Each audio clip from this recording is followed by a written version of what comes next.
Hello and welcome to Fraggle Talk Classic, the unofficial Fraggle Rock podcast brought to you by toughpigs.com. My name is Beth and I am rewatching for the millionth time. My name is Julia and I'm rewatching for the first time in 10 years. My name is Adam and I'm seeing this show for the first time, but I'm smelling it for the fourth time. What does it smell like? Radishes. Fair. That checks out. A lot of sort of, you know, that smell when like your pet's been in the sun for a while and they're like a little bit wet, but it's in their fur. Oh. But it's like dried and it's kind of warm, so it's a little bit wet dog, but also a little bit prairie sun. Mm-hmm. Wow. Yeah. There's a lot of caves. I imagine it would smell wet. Yeah, there's definitely damp. some dampness in the scent. Although there's a lot of overlap between the dampness and the radish smell, too. Wait a minute. Also, hello, fourth mystery voice. Who are you? Oh, I'm the ghost of Christmas future! Oh, wow! You have lines in this version. No. Awesome! Oh, that's... Oh, no! I broke character! It's okay. No, this is a very avant-garde production.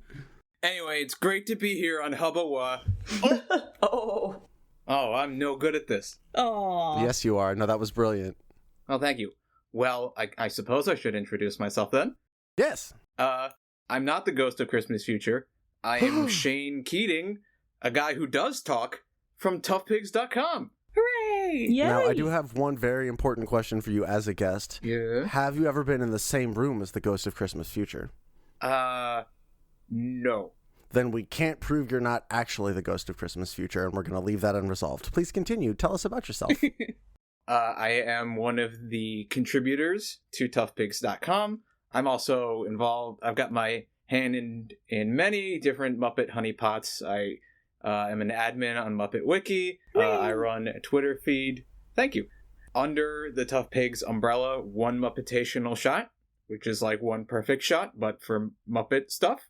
You might know me on YouTube as Marshall Grover. Marshall Grover identity revealed. No, Cookie Monster did that already. Oh, that's right. We salute you, Marshall. And I don't know if you've ever seen that meme of Ernie and Bert saying Ernie, how do I look? And Ernie says, with your eyes, Bert. I made that. Wait, the Bloodborne one? All I know is I made the original, and then people started making pastiches. Oh. Okay. I've seen this meme, but I have only seen this meme in the Bloodborne vein, where it's Bert having, like, transformed into this giant monstrosity, being like, how do I look, Ernie? And Ernie crying and being like, with your eyes, Bert. Oh. Wow. I don't know what Bloodborne is. Well, it involves Lovecraftian horror monsters and the people who hunt them. Dang. And pregnancy. Lots of pregnancy. Oh my. It's a surprisingly feminist game for being a game about eldritch horror. All right. Not unlike Sesame Street. Yes. Many parallels. I can see how those two things came together for that meme. Snuffleupagus has big Bloodborne energy. There's this whole thing in the game where you have to have enough insight to, like, there are beings that you literally cannot see because your brain cannot process them. Whoa. And so once you get enough insight, you get to go through the world and be like, oh, there was stuff here. Oh, okay. Oh, wow. That's terrifying. The grown-ups finally seeing Snuffy. Exactly. Wow. Sesame Street Bloodborne parallel. Adam, you've seen that image of Snuffy's first appearance, right? The truly terrifying one? Mm-hmm. Okay. Horrifying. Just checking. With the eyebrows. Yeah. He's got like sunflowers for eyes. It's scary. Mm-hmm. Mm-hmm. So speaking of the Uncanny Valley, Thank you. I was wondering how we were going to transition that. we're going to look at Season 2, Episode 10, and Beth has awesome, wonderful things to say about this, but I have to... Did anybody else note that Doc's voice is weird in this one? I did. That was the did. first thing that I wrote down. Oh. Sounds like he's doing a bad John Wayne impression. Wow, I didn't clock that at all. I did. I didn't write it down, but I didn't know if, like, maybe the actor had been sick, or That's what I thought. I could not figure out why he was, like, pitched differently. That happens. Yeah, his voice was lower. Yeah, I felt like Jerry Parks like he had a cold probably, and he was just like pushing through it. Possibly? Because his tone is a lot harsher, I think, too. It's harsher and it's lower. Maybe that's why they did this episode if he was feeling sick, because he's in it very little in the Doc and Sprocket segments compared to normal, where he usually talks so much more. And this time it's mostly Sprocket. I guess it was originally written that he got stuck in the hole. Oh, man. And they realized, oh, he's sick. I guess it's gotta be Sprocket. I'd watch that. So, yes, this is episode 10 of season 2, called A Friend in Need, which originally aired on March 5th, 1984, written by Laura Phillips and directed by Jim Henson. The man himself. Mm-hmm. Nice. We know that guy.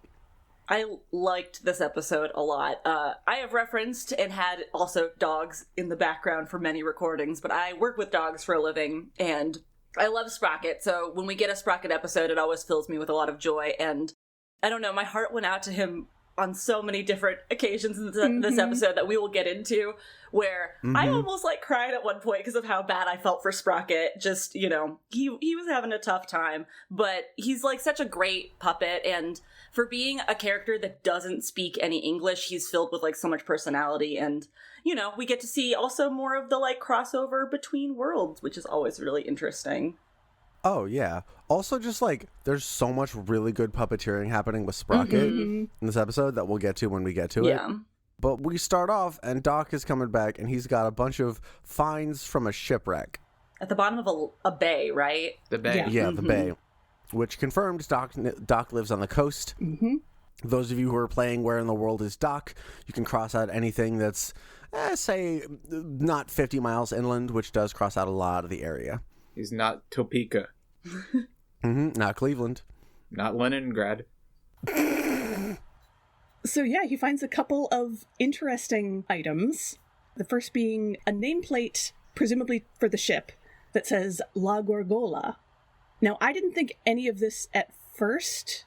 I thought it was just like Gorgonzola, but shortened. And then taking a look at Muppet Wiki, there's a little link for the name Gorgola, and it just links to the page about the Gorgs. I was like, okay, considering that he also finds what looks to be a doozer helmet on top of a ring. Gotta mean something. I don't know what. Yeah, that definitely did look like a doozer helmet. Yeah. Yep. And that begs to question how long that it's been there. Exactly. Because, spoilers for Adam, who's never seen an upcoming episode where you meet sort of... Oh, should I not spoil it? No. You totally should not spoil it, actually. We're doing spoiler free here. Well, some creatures in Fraggle Rock do not use helmets at a certain time. So where did that one come from? How long has it been there? Fascinating. Well, so here's the other thing. Doc has a book of dream analysis in a previous episode, and it talks about little green creatures with helmets who are marching around and building things that are symbols in your dream of hard work. So some human somewhere has seen doozers, and they have existed long enough that they wound up in a book of dream symbolism. Or a Fraggle wrote a book about dream symbolism, and it wound up in the human world. Yeah, humans do be stealing other people's works. So Doc gets this ring stuck on his finger, but meanwhile is failing to notice, of course, that it is supper time, and his dog is hungry once again. Classic Doc. Obligatory. Doc, feed your dog. Gotta be hyperfixated on some random stuff that he found instead. And he never gets food Yeah, Sprocket doesn't get food. in this The episode. whole episode.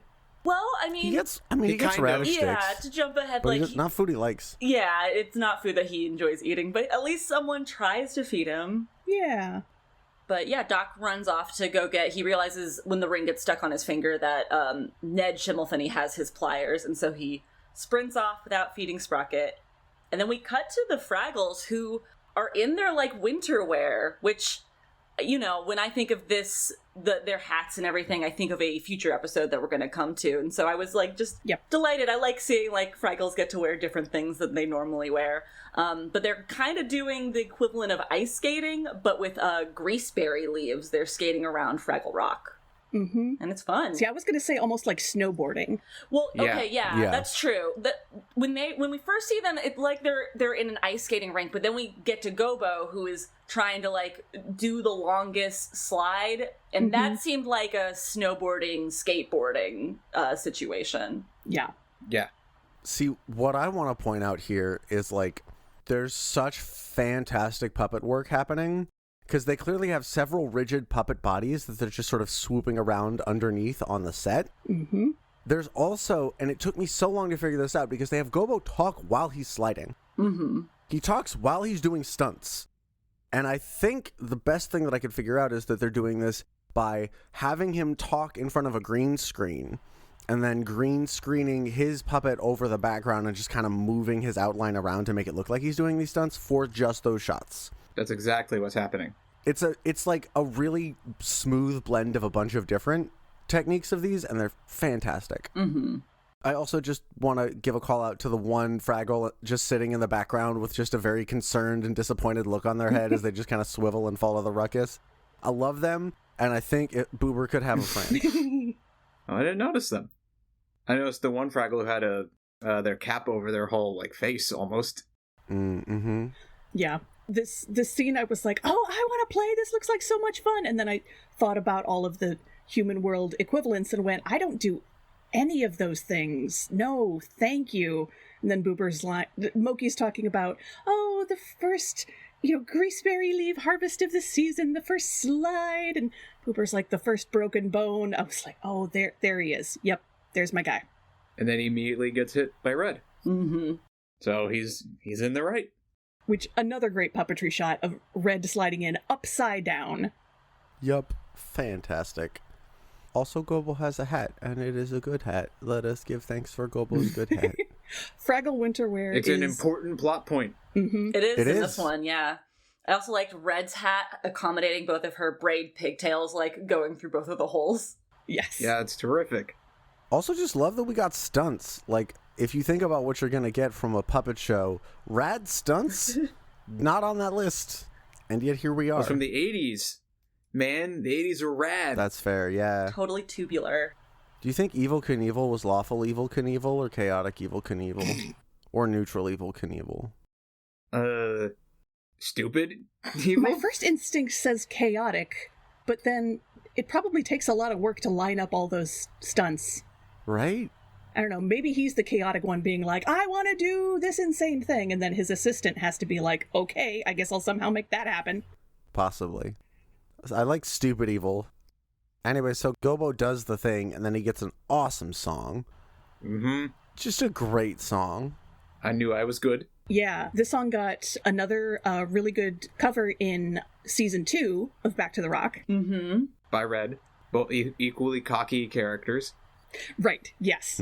Yeah, it fits, that's not much of a spoiler that in Back to the Rock, Red is the one singing it. Oh, that's cool. And yeah, it feels just as applicable. I bet it does. I love the style of this song, because this is right when rock and roll was starting to be born out of blues. Mm-hmm. And if anyone ever is just rock and roll didn't come from blues, A, they're wrong, B, show them the song. I mean, a few decades earlier, obviously, but this is an example I know, but of that style. that's the style, Yeah. No, this Fraggle Rock invented rock and roll. That's why it's called Fraggle Rock. Everyone knows this, obviously. It's in the wiki. That's why we have to spread the word. More people need to know. Exactly. I thought it was Marty McFly. More like Marty McWalk, am I right? Jerry Nelson gets 3 songs in this episode. Yeah. He does. Good for him. Does he get accompaniment in the last song from the other Fraggles? Is that right? A little bit Yeah. from the Yes. other Fraggles and Yeah. a little bit from Sprocket. Yeah, that's right. But, the first 2 songs, it's all him, and then he gets to take the lead in the third one, and it's just a nice reminder that Jerry had a phenomenal singing voice. Oh, yeah. And I love that part in the song where a puppet can't really cross their arms unless you situate them Mm-hmm. before shooting. So he kind of crosses his arms and does a little point at the camera, or a wag, Mm-hmm. when he gets to a lyric with one of his fingers, and that looks great. Yeah. Love that. He has a great little dance, and it makes me so happy. Or when he plays with his shadow against the wall. Oh, yeah. Was it Fraggle weight champion of the rock? And he's making it look, he's doing a little rocky thing. Yeah. There's a lot of good puppetry on this show. There's so much It's good. phenomenal. There's this continuous shot. Also, I want to call out the cinematography because it's so good for season 2. Continuous shot of Gobo leaving the hole, wandering over, rummaging through the trash bin, and then going over and just sassing Sprocket before he heads back. Yeah. It's all one shot. Mm-hmm. Yeah, that leads into the next part after he breaks the record for the Greaseberry Leaf slide. He's too amped to go to sleep. He's just like, that was so great. I can't go to sleep. I'm gonna go get a postcard instead. And Wembley's like kind of half asleep, and he's like, aren't you afraid about like outer space at night? And Gobo is basically like, nah, not at all. And so yeah, he goes and gets that postcard, and he sasses Sprocket. Like, Sprocket's sleeping, isn't he? And he's like, he is. Sprocket is full on asleep. What does he do? He like just taps on Sprocket, then runs off or something? He's like, hey, monster, how's it They going? call Sprocket monster so many times in this episode. And I know he's a big creature with, like, yes, sharp teeth, but I'm like, he's a pupper. Puppers can be monsters. Monsters can be puppers. I have met some puppers that are little monsters, so that's actually a good point. Mm-hmm. But there's this really sweet moment when he's walking out, he kicks or pushes Sprocket's ball towards Sprocket, and Sprocket, like, perks up so quickly and becomes so excited about the opportunity of having a friend to play with all of a sudden. And as a dog sitter, I've worked with a ton of dogs who are just like, when I first meet them and start working with them, they're so nervous and, they want to keep their distance and have their space. And then sometimes there's just this moment where they realize maybe it's like play or food or something where there's like a shift and they're like, oh, this friend, new friend. And that was kind of what reminded me of this, where he's like, oh, this is something I've been chasing, but he just passed the ball to me, and maybe this is an opportunity to, play, because my owner forgot to feed me and also left me here to go get a ring off his finger that's going to apparently take all night. So, I don't know, that was just like a really nice moment that then leads into the conflict of the episode. Yeah. I also just want to point out, there's a puppetry moment where, like, they're hitting the ball back and forth, which is very sweet, and I love that, and it's, like, probably our first instance of cross-species play. Mm-hmm. That we've seen in the show? No, because what's her name? Cotterpin plays with Red. Oh, that's true. Yeah. That's the first time we've seen it with Sprocket, and that's really sweet. But also, all of this is happening at once. Sprocket's tail is wagging, and then he bends over and noses a ball back to Gobo. That's all puppetry. Mm-hmm. Mm-hmm. It's wild. It is top tier. And there's a part where I think after he knocks it in, and he's sitting and waiting for the ball to come back, he's kind of like sitting up, and then he just sits down, like a thing that real dogs would do. And at that moment, I'm like, Sprocket's a real dog. Yes, 100%. But then, he goes into, when the ball doesn't come back to him, Sprocket then naturally is like, well, I'm gonna go get my ball, and he gets stuck in the hole, which, oh no, surprised it took this long. Well, it's the first time his ball went in the hole. True, but it's just like we're in a season and a half in, and there's just been a giant hole, and dogs are so curious. I'm surprised he hasn't tried to go in sooner, but also Sprocket is a lot more sentient than a real dog, so this, I guess, is the first incentive he has really had to stick his head all the way in before. Wasn't that one episode where he's trying to break in? Yes. Mm-hmm. So he has tried. Yeah, he like used a hammer. He was like trying to knock it down, I think. Yeah. Yep.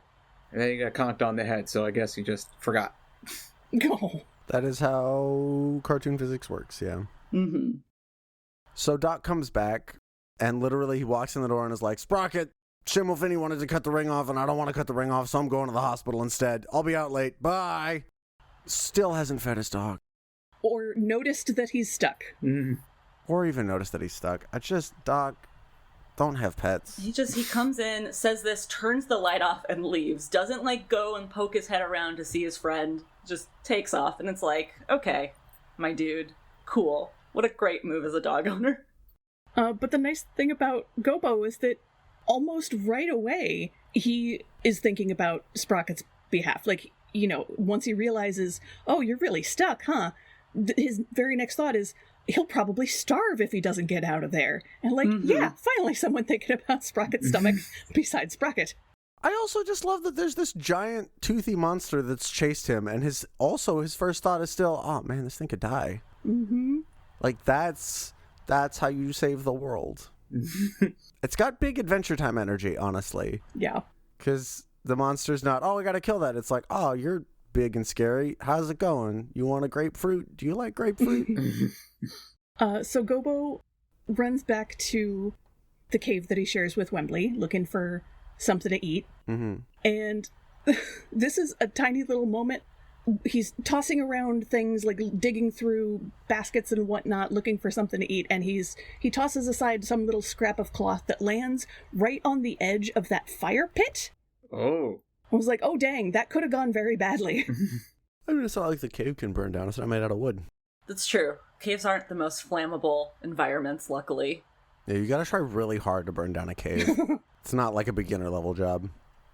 Anyways, so they do this really cool trick that now that Beth has pointed it out a couple times I know to look for, which is they have a puppet that doesn't have an eyelid mechanism go from being asleep to being awake. Mm-hmm.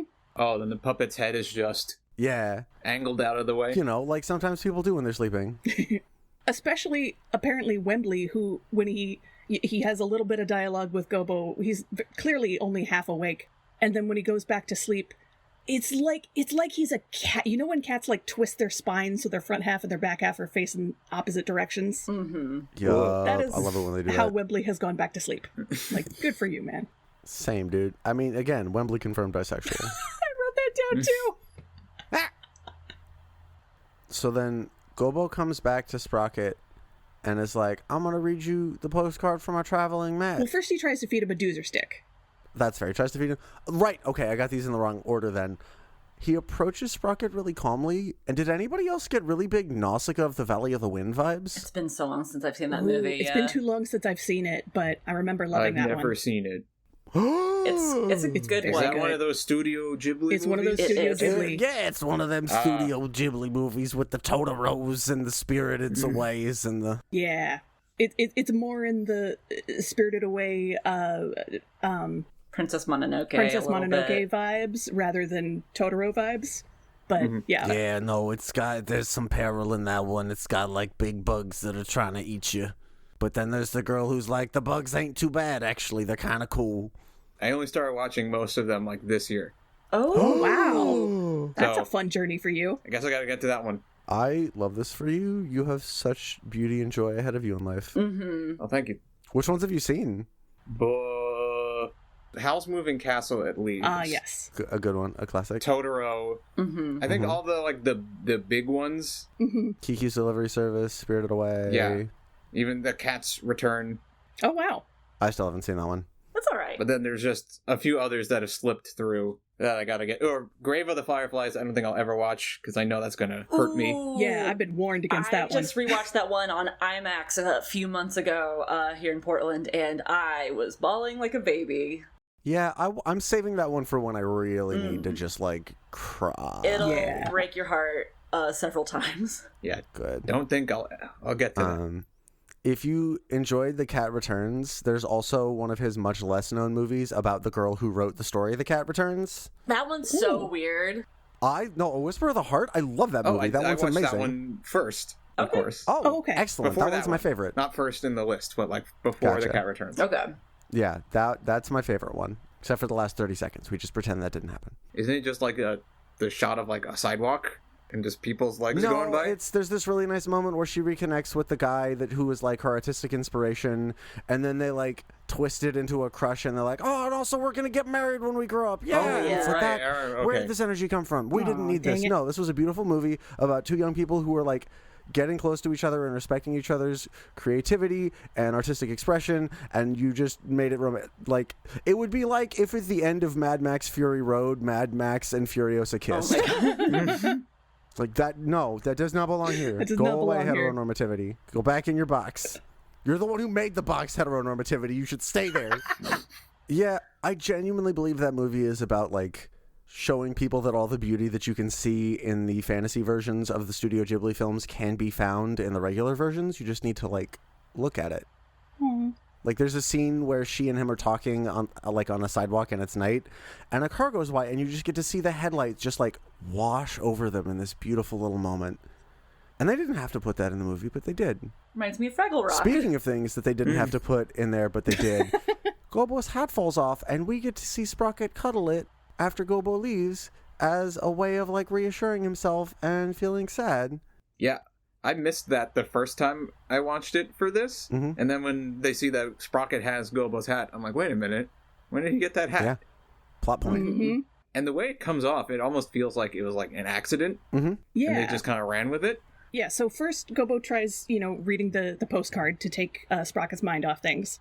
And it's a story about Matt getting trapped as well. He gets trapped in a broom closet and sees a bunch of brooms and mops lined up, assumes that they are meditating in a sacred space. Yep. And eventually, much to his credit, logics his way out of the situation. He doesn't bumble his way out of the situation. Well, after freaking out for a solid minute, and then he sees the lock and is then acts very nonchalant, oh, of course, I knew what I was doing, very much in Matt's fashion. But yeah, he does actually figure it out for a rare moment for him. Broken clocks. It also raises the question of what is normally going on in this janitorial closet that requires a lock on the inside. Yeah. Huh. That's for the janitors to know. Their secrets are not ours to pry at, Beth. Fair enough. I guess you couldn't even lock it if you locked it from the outside. That's like a slide lock, so you couldn't even unlock it with the traditional key and lock. I mean, I have a very sad, realistic reason why there might be a lock inside, but I don't think that would have been the reason in the 80s when it was a lot less dangerous to be in schools, if that was a school janitor closet. Anyway, sorry. I was thinking about, a lock on the inside of a walk-in freezer when you're in the service industry and you need to go cry at your job. Like in The Bear. I mean, maybe they just want to meditate with their mops and not be disturbed. There you go. Maybe that's the janitor's office also, where he takes a break and wants everyone to leave him alone. Look, if I had a closet with a lock on the inside, I would spend a lot of time there. I thought this postcard was kind of boring. It was. If I'm going to confess. It's kind of dull. He gets locked in, then he gets out. Not really anything major. It doesn't really add anything other than, look at this person who is also stuck. Mm-hmm. Well, that and the all right, stop and think instead of panicking, which is good advice. True. Much easier said than done, but it is still technically good advice. There's also a line that he says, I wrote it down. He sounds almost exactly like Grover. Ooh, which one? Where he's locked in and he goes, but I could not get out. Oh, yeah. And he has that very Grover high-pitched way of saying it. I could not get out. And I thought, boy, this would be funnier if Grover were locked in a closet. Grover might come to the same conclusion that the people are meditating, yeah, and then freak out and then find a way out. He would, but Grover has humility. Because his catchphrase is, oh, I'm so embarrassed. So he would realize that he got locked in, and he would strut out and then feel bad about it afterward. Whereas Matt would be like, everyone else's fault but mine. Yeah, that's I knew the whole time, I wasn't stuck. I don't know what you're talking about. I was temporarily displaced. And then I circumvented the obstacle with my miraculous logical wit. I want to jump back just a little bit. Sprocket is so excited to hear this postcard. Yeah. More excited than we have ever seen a Fraggle be. Yeah. And then also when Sprocket lies down to cuddle Gobo's hat, there's so much space above him in the hole. It's like, Sprocket, you could just leave. I'm thinking he must be stuck width-wise rather than at the top. He's probably stuck side to side. Okay. That makes sense. Less of a Winnie the Pooh situation and more just sandwiched between the two. Because yeah, he laid down and I was like, if he's got that much space to move his body up and down, couldn't he wiggle out? But that maybe is the logic, or also maybe we're not supposed to think about it. Right. All that food he's eating, kind of just made him a little more thick. Yeah. All that food he's eating on other days, not this one. Yeah, basically. I love this little moment where Gobo loses his hat when he tries to give Sprocket a push backwards through the hole. And, first, this is the first time he's touching Sprocket. And so he's approaching very cautiously, and Sprocket is clearly scared, but then eventually Gobo just rests his hands very gently on either side of Sprocket's face. He's like, well, there, that's not so bad, is it? And gives him a moment to realize oh, this creature is not going to hurt me. I think this is actually the moment I was talking about that had Nausicaa energy, because it is genuinely very sweet. They were nose to nose, and I wanted to see them boop. Boop. Yeah, boop nose. So boop. It's also just great dog interaction energy, where if a dog is feeling nervous, to just take it very slow and build up that trust with them. Yeah, I was at a friend's house picking up my tent, and her dog was randomly scared of me because it had a bad experience at a dog sitter. And I was just like, all right, I'm going to just sit on the floor, and I'm going to let you come to me. And that's fine. Yeah, that's the way to do it sometimes. Laid down, showed up my belly, sat back up, talked to my friend. She went and got me some treats so that I could give the dog treats. We got there. Yay. But yeah, when the pushing with just Gobo doesn't work, he realizes that he can get some of the greaseberry leaves and grease Sprocket up and runs off and also leaves his hat. He also, like, he keeps, did he tell Sprocket, he's like, no, there's no Fraggle as courageous as me. And this is like a reoccurring, like, thing that he keeps saying throughout the episode because he's... Yeah. This is when he says it. Because he's going to go to the Gorg's garden at night. Yes. Which is an equally cocky move. Yes. He also says it earlier when Wembley's like, aren't you, afraid to get the postcard at night? And he's like, no, I'm the best. I'm not afraid of anything, or whatever he's saying. He has that same energy to it. I'm a brave Fraggle who doesn't afraid of anything. Yep. Yeah, and he says it to himself too, I think, which leads into him singing the song on his way to, Yep. Yeah, he's just very peak cocky Gobo in this episode.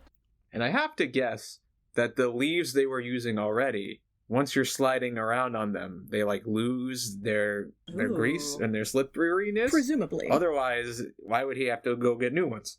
That's a good guess, yeah. That was my assumption as well. Can we talk for a second about how amazing the setup payoff is in this episode? Which part? Because I was going to talk a little bit about the shot in the Gorg's garden with Junior. Mm-hmm. Oh, with the string in the front of it? Before that. Oh, okay. Yeah, go for it. Yeah, Junior's up in the belfry yelling, 9 o'clock and all's well. And you can tell that it's the hand puppet, and then he walks down the stairs. Mm-hmm. This is an identical shot from the episode we just talked about, and we were wondering, on Muppet Wiki for episode 209, it says, some footage is reused from this other episode, and we said, which part? And now we see it again, one episode later, and this episode Muppet Wiki does clarify the shot of Junior in the tower is the part that's reused from this other episode. Oh. Awesome. Yeah. That's really cool, and also not what I was talking about. Right.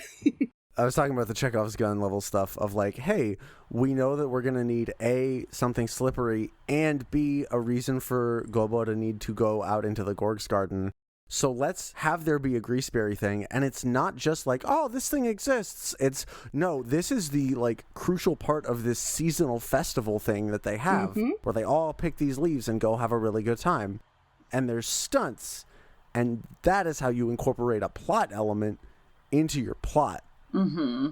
Plus, we also get to see Gobo's hat fall off and him not realize it, which then sets up the other beat of his friends thinking he's been eaten. Yep. And it's a little one, but if you look, you can see the string from the trap in the foreground as he's approaching it. Ooh, I missed that. Yeah, that's really on him. I missed it, so... You see the string and you see the big old cage right above it. Mm-hmm. I was taking notes, and so I would have been trapped like Gobo then. That's the kind of thing that you would know if you played Bloodborne. You'd know to look for it because you'd be like, well, there's might be a trap here, so I'm going to stop and examine what I can see. Or if you played Mousetrap. A game that takes forever to set up. It was great. You would see the ball and the spring and the cup. Mm-hmm. I always preferred to play Mousetrap Trap. Buh. It's where you get a bunch of friends together to say that you're going to play a game of Mousetrap, and then while they're setting it up, they are not paying attention to the fact that you are locking all the doors and windows. Mousetrap Trap. Wow. Then is that how you win? Yeah. Well, I mean, then it's like an escape room.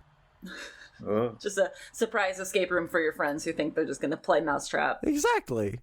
Mousetrap Trap. Yeah, Gobo's strutting up to this cage going like, when you got the moves, you can't lose. And then is immediately caught like, oh, I guess that wasn't one of my better moves. Mm-hmm. So quickly caught. So then Wembley startles awake and is having this now recurring nightmare about what Gobo is going through. Mm-hmm. At first, when he's muttering like, oh, that's weird, I dreamt that Gobo was gonna go, feed the hairy monster. Gobo was just saying that to him, so it could have been Wembley retaining that information while he was half awake. But now that has continued through the rest of his dream.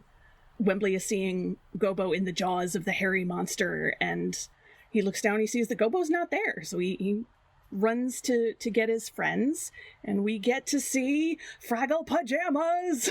Yeah. Fraggle PJs. We get their winter hats and their PJs in one episode. Mm-hmm. Yay for stocking caps. Such good caps. And Boober's got this, lantern on a staff. It's all very good. And his blankie. Oh, yeah. And Moki's got this great, fluffy, fleece-looking robe with a little radish print. Oh, is that what that is? I think so. I couldn't get a clear enough shot of it, but it looks to me like radishes and radish leaves. But It might be. if someone's got a clear shot, drop that in the Tough Pigs Discord. There's also a lot of great Wembley eye movement in this whole scene when they flip him upside down. I loved the This swiveling whole eyeballs. scene. They were so good. Yeah. Steve Whitmire is using that like nobody's business. Yes. They don't use it enough, and so they're like, we gotta just go all out in this one. Yeah, so Wembley is currently unable to make sense. He's just spitting out random words. Monster, Gobo Nightmare, Hairy Bedroom. And Boober's like, what did we do last time he got like this? And Moki and Red turn him upside down, and now he's able to start making sense. And they have to shake him. And I love, this is another great puppetry shot, because in one shot, Moki and Red like dip them like part way down so we can't see what's happening with them, but they're still in the shot.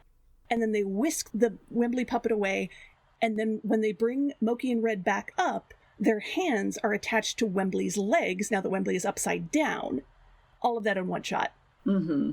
Yeah, and it's because Red's hand that's holding Wembley's leg is out of frame that whole time. So you don't see it. I went back and looked. What? Their hands are free beforehand. Or at least Moki's is. Well, Moki's are because she has live hands, so she can grab anything. Oh, good point. Red's right hand is out of shot the whole time. Red's right hand was probably pre-attached. Yeah. Mm. Gotcha. That makes sense. It's already pinned to Wembley's leg. Still so cool. Jim Henson, good at thinking ahead. Yeah, That guy knew what he was doing, you could say. turns out. It's a real sharp cookie. What an idea, man. Oh. I still need to see that.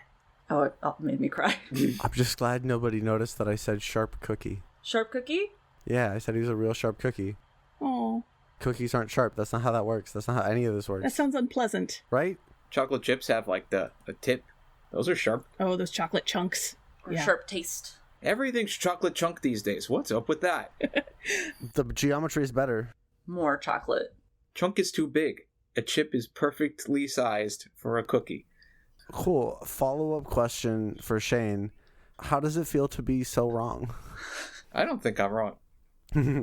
Cool. So, okay, marking down. Guest is still in denial about chunk chip controversy. This is going to be our Twizzlers for this season of the show. Oh, yeah, this is our Twizzlers. We needed one. All right, y'all get in the comments. Chunks or chips? What? Okay, who am I kidding? Sorry, I'm bisexual. I was Both. going to literally say Exactly. both. Both. You need Both. a variety of shape and texture.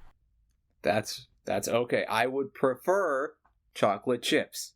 I'm not going to say they are better. I would personally prefer chocolate chips over chocolate chunks.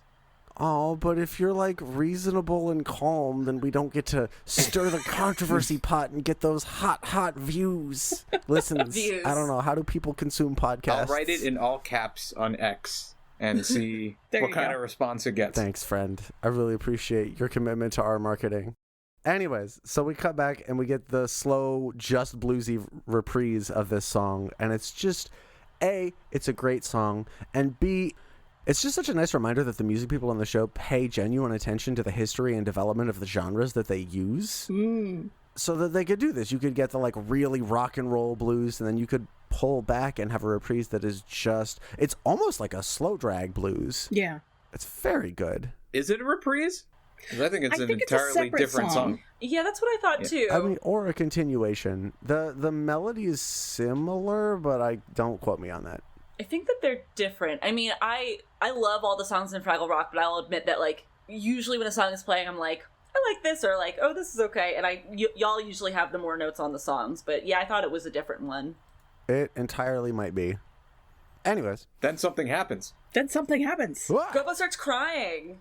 Like, genuinely crying, which, you know, everyone cries sometimes when you're in a stressful situation, and he's trapped in a cage, and Magorg hears him. And it's so interesting, because I feel like this is the first time we've really gotten solo Magorg. Usually if she's around, she's with Junior, or her and Pa are saying lovey-dovey things to one another, or it's the three of them together. And so the fact that, like, we did see Junior in the tower, but that's really the only other Gorg that we see this episode. It's just Ma.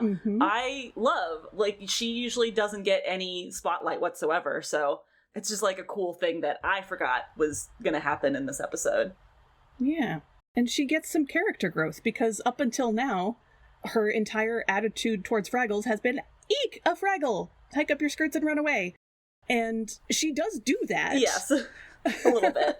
But also we get to see her compassion overcoming that. Mm-hmm. Her maternal instincts kick in. Yeah. She says, I may be a Gorg, but I'm a mother first. I love that line. And like my friends with kids say that is absolutely true, that when you become a mom, all kids become your kids to some degree. And that hearing any child crying is like physically painful. That tracks. I also just love that we get two different instances of cross-species empathy here.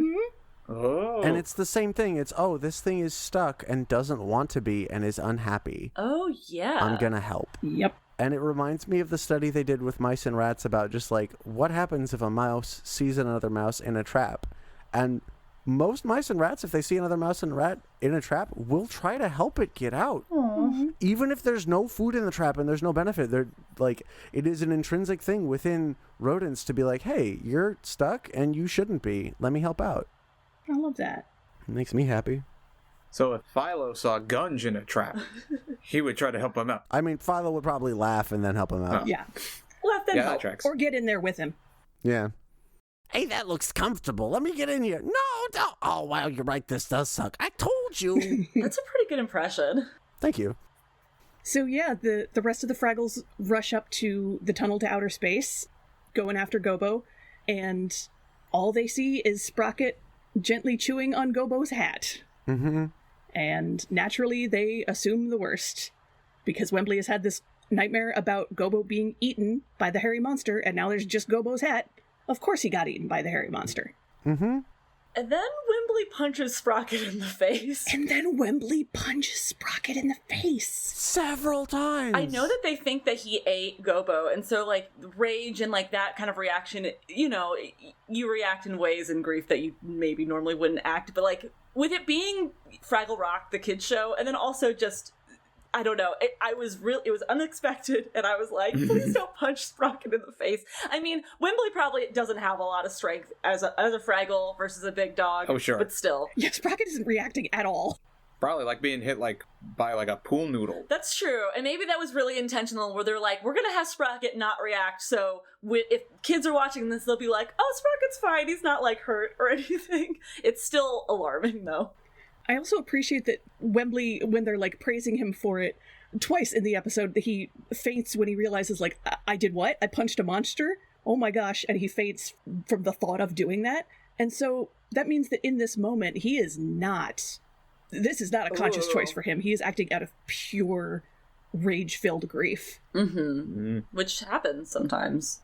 But it is another great opportunity to use the eye-rolling mechanism when Wembley faints. Indeed. That was very good. Yeah, I had a lot of complicated feelings, because there's the, like, yeah, go Wembley, and then there's also the, like, I get uncomfortable when somebody's punching a dog. I don't know. Controversial take, I guess. Also, Sprocket's having such a bad night. You know, he didn't get fed. His owner didn't check on him when he got stuck in the hole. He got stuck in a hole. Someone tried to feed him radish sticks, doozer sticks. Can't get his ball. He can't get his ball. And then suddenly another Fraggle pops up and starts punching him in the face. And it's just like, this dog can't get a break. It does remind me about the story of that dude who had to go throw up in the bathroom because he was really drunk. You know this one? No. It's an apocryphal internet tale. Dude is really drunk, runs to go to the bathroom so he can throw up, tears open the stall and throws up. But there's a dude using the bathroom in the stall, and so he just kind of throws all up over the guy's lap. And then in his drunk brain, he goes, oh, God, wait. If I was in this situation, I'd be furious and I'd want to hurt this guy. I gotta get the first shot in. So then he just punches the guy in the face and then runs away. Oh, no. Wow. And I just feel so bad for that dude. Like, that's rough. That's a rough I night. have not seen or read that on the internet. Me either. I think Fleabag did it for part of her one-woman show. Oh. That would feel like something akin to Fleabag. Yeah. Anyway, so Gobo's crying. He's pretending to cry. He's pretending to cry at this point. He was actually crying, and now he's just pretending to cry. Which, look, sometimes, as a neurodivergent person, you gotta perform your emotions so that the neurotypicals will actually acknowledge them and take them seriously. It's not a fun thing. We don't like that. I wish the world wasn't like that, but sometimes you gotta if you want people to realize you have feelings. I love when Ma Gore goes up and asks him, like, well, what pains you? Are you crying because you're in a cage? And Gobo just takes this beat like, of course I am. the unspoken duh in that moment. Yup. She says, like, yeah, I trapped you because you're stealing our gooseberry leaves. And he says, well, that's no reason to lock someone in a cage. And she says, yes, it is. I missed that part completely. Yeah. This back and forth is really fascinating to me, because, like, Mogorg is getting empathy for Gobo, and Gobo's getting empathy for Sprocket. Like, these are all dynamics that previously were seen as, like, dangerous enemies. So it reminded me to look up the historical context of the Good Samaritan story, because that story has gotten so watered down that now the phrase Good Samaritan is just synonymous with random passerby. But the historical context turns out is important because at the time, like, the Samaritans were, like, political enemies. Mm-hmm. And so, like, that's the whole point, is that it's not a random person. Like, the first two people who pass by this guy who's gotten, like, beaten up and left in a ditch are people from his own community, including a priest. And the person who passes by and actually helps him is supposedly an enemy. And that's the point, is that when you see someone in pain, that empathy is what can breach those, how do I sentence? How does words? It breaches the pre-existing prejudices to allow you to recognize their inherent personhood. Thank you. Got you.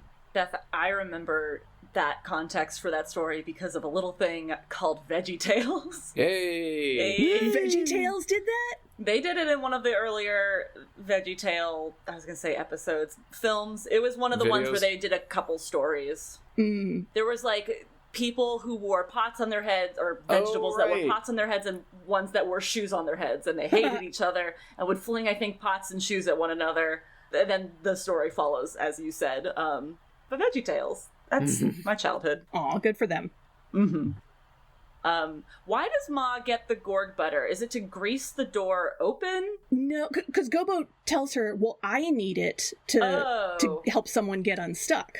Oh, she gets it to help him. Okay, Yeah. I thought that she got it to get the cage open. I missed that. Okay, Yeah, that and she solves that even question. brings, there's one shot, she doesn't mention that she brings a tiny little bowl for him to scoop some up in, and he just later has a bowl of Gorg butter. Yeah. But you can see in one shot there is a tiny little bowl sitting next to the great big bowl of Gorg butter. I did also wonder how he got the Gorg butter in his own bowl, so okay, cool.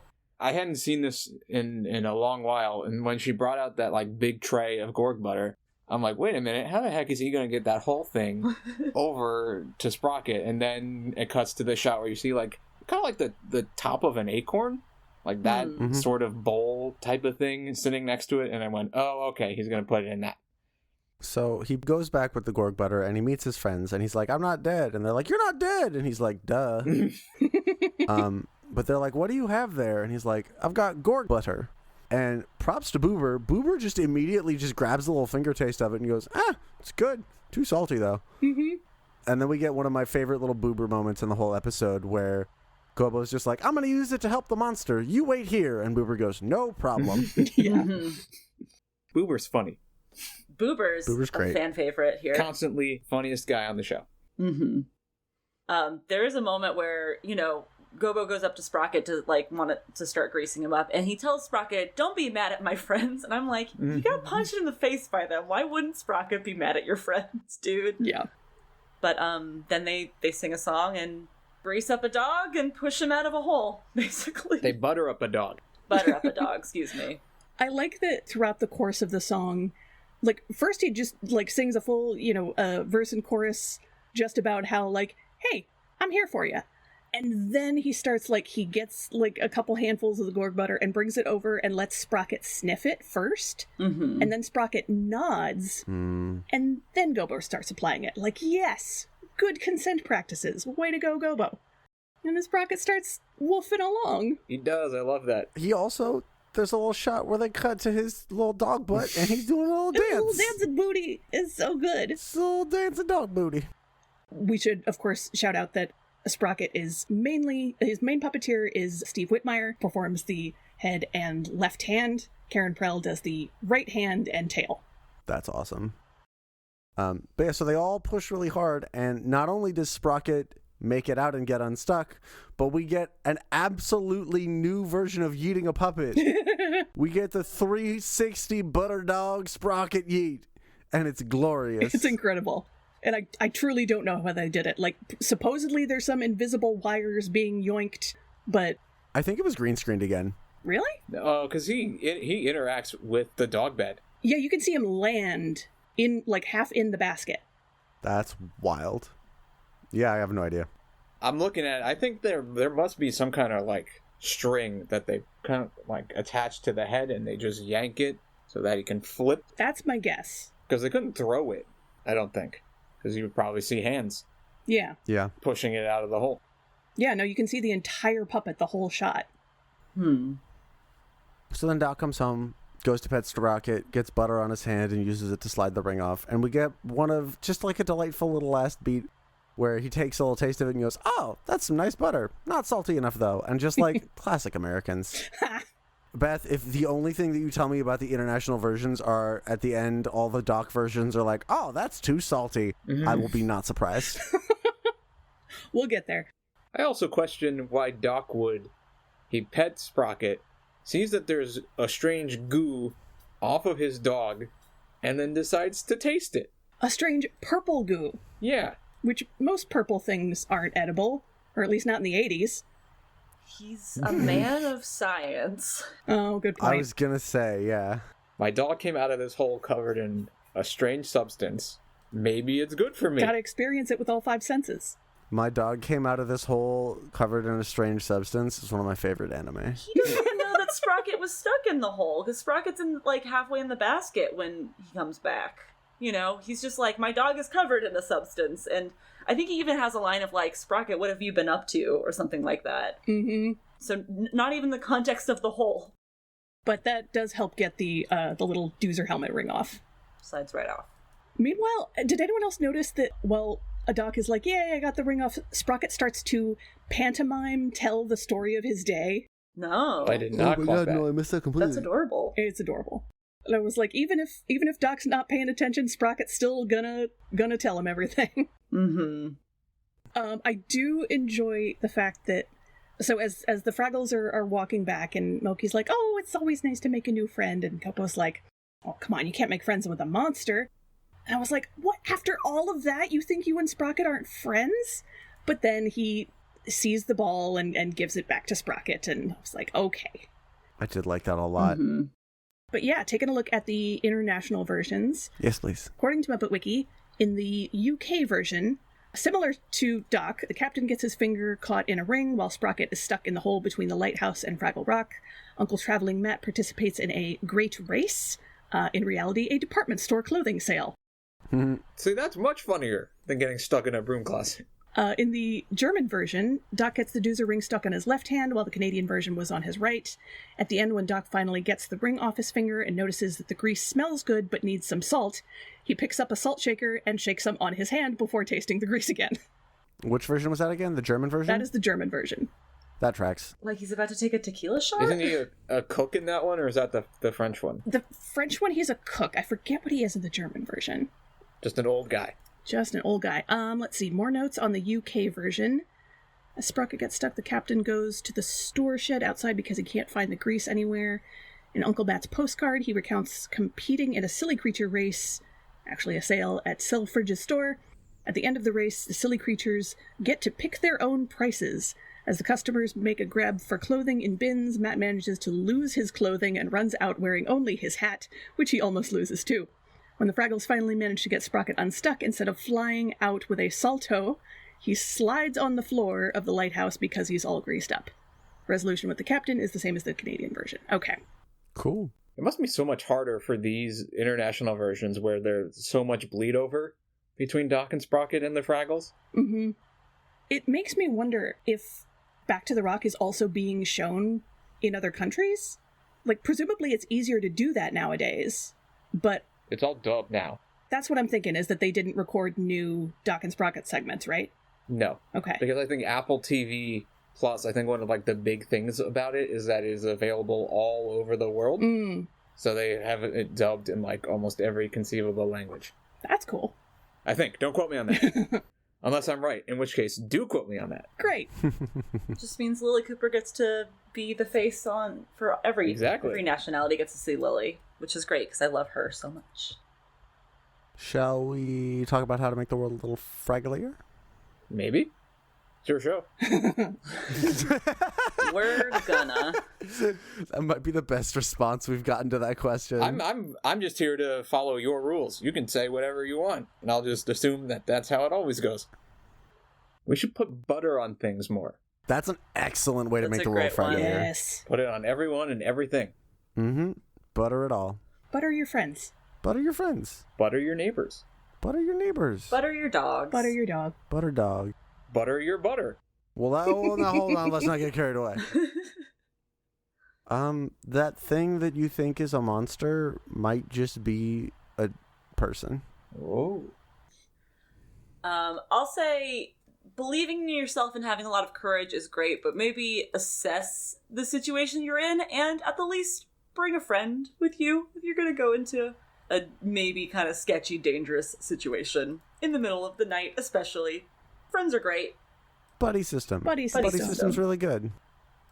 Tears are powerful. Ooh. Pay attention to your empathy.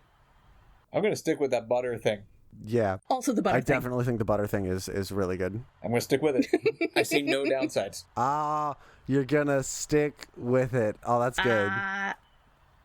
Alrighty. Thank you so much for joining us, Shane. This was awesome. Well, thank you for having me. Yay! It was a fun episode to talk about. Mm-hmm. Awesome. Shane, where can people find you on the internet? So I'm still on X. I will stay on that ship until it sinks. Coming sooner every day. But you can follow me there as Sock Drawer. That's SOK Drawer. And I'm also that on Letterboxd if you want to follow me and see what kind of movies I'm watching. And follow One Muppet Shot on Twitter. Sometimes I post stuff from Fraggle Rock on there. Ooh. Excellent. And yeah, you can find me on social media at Beth Anna Cook and occasionally writing stuff for Tough Pigs. You can find me on social media at Geek Girl Grown Up, also occasionally on Tough Pigs, and juliagaskell.com if you happen to enjoy reading poetry. I just published my first article on Tough Pigs. Yeah! It's called Gonzo, Neurodivergence, and the Culture of Coming Home. If you want... They went with a slightly shorter title. Oh, did we go with a slightly different title? What do you know what it was? Gonzo, Neurodivergence, and me, Tough Pigs Beacon, to connect it to the other Beacon articles. Yeah. Okay. The working title was And the Culture of Coming Home, but that'll make sense if you read the thing. If you like the stuff that I say and want to read more of it, it's there. It's about my feelings about the movie Muppets from Space and why it made me cry. Yeah. Oh, I'm so happy. I am also on toughpigs.com. Also on toughpigs.com. Awesome. Forgot to mention that. Right. I don't write anything thoughtful, though. Well, I don't think our listeners need the usual reminder to check out toughpigs.com because we've said it a lot. Visit where, Beth? Toughpigs.com? Tough Have Pigs. you heard of it? Puff Trigs. I'm sorry, you're going to have to say that again. That again. Toughpigs.com? Indeed. Is that what you said? You said toughpigs.com? I did say get a free watch. Wait, no. No. 2 free what? Wait, hold on. So what you're trying to get us to say is that chocolate chips are better than chocolate chunks? Because I don't think I'll ever say that, good sir. But you did just say it. Ah! Don't forget to dance your cares away! Dad and Fraggle Talk. Blah! Ah. Bob! Duck season. Fraggle Talk Classic is brought to you by toughpigs.com. Fraggle Talk art by Dave Hulteen Jr. The Fraggle Rock mark and logo, characters, and elements are trademarks of the Jim Henson Company. All rights reserved. The Fraggle Rock theme song, written by Philip Balsam and Dennis Lee, is used with permission. Special thanks to the Jim Henson Company and the entire Fraggle Rock family. For more from Tough Pigs, please find us at Tough Pigs on Twitter, Facebook, Instagram, TikTok, TeePublic, and Patreon. Fraggle Talk Classic is produced and edited by me, Beth Cook. Thank you to Joe Hennis, the Tough Pigs Muppet Fan Podcast executive producer. Thanks for listening, and we'll see you next time, down at Fraggle Talk.